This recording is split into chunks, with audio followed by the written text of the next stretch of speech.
Et Canoo, sauvé par une commande miraculeuse de 4500 vannes électriques de Walmart. Canoo, elle va peut-être pas mourir, incroyable. Une nouvelle qui tombe à pic, tant la startup est dans la tourmente. Ouais, alors est-ce que Walmart a bien choisi son fournisseur de VE là? Je suis pas sûr. Hein. Alors, donc ce sont 4500 Lifestyle Delivery véhicules, variant cargo du Canoo Lifestyle véhicule, qui vont être recouverts de la livrée de Walmart, après que le géant américain de la grande distribution en a fait la commande, avec même une option pour éteindre ce chiffre à 10 000.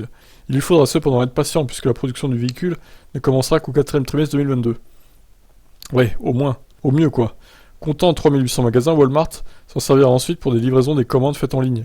Son ambition étant, d'ici 2040, de rendre ce dispositif 100% sans émission. Pour y parvenir, il doit toutefois revoir l'ensemble de sa chaîne de transport. C'est la raison pour laquelle il s'est porté aussi acquéreur des poids lourds électriques, Freightliner e-Cascadia et Nikola Tre BEV, pour faire les rotations autour de son centre de distribution de Fontana en Californie, avec des premiers essais prévus cet été. Pour le dernier kilomètre, pas de jaloux, puisque de grosses commandes auprès de Bright Drop, filiale de GM, et de Ford e-Transit ont été effectuées aussi. Bon, ça va, ils mettent pas tous leurs œufs dans le même panier. Donc, c'est dans cette dernière catégorie que tombera le Canoo LDV. La marque n'a toujours pas dévoilé la fiche technique en détail, se contentant de la présenter comme étant basée sur la plateforme modulable MPP intégrant moteur, module à batterie, et le reste des autres composants de traction. La capacité de la batterie a été annoncée l'année dernière, 80 kWh, qui permettrait 400 km.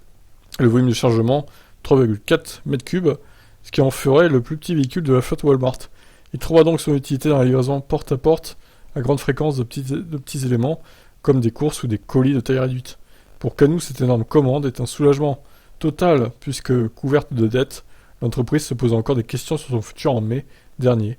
Des noms de repreneurs commençaient même à circuler comme Apple. Très bien. Bon, en espérant que ça sauve de la faillite ce constructeur. Hein. À eux de gérer, à eux de construire ces petits véhicules sympathiques, utilitaires. Allez, ciao.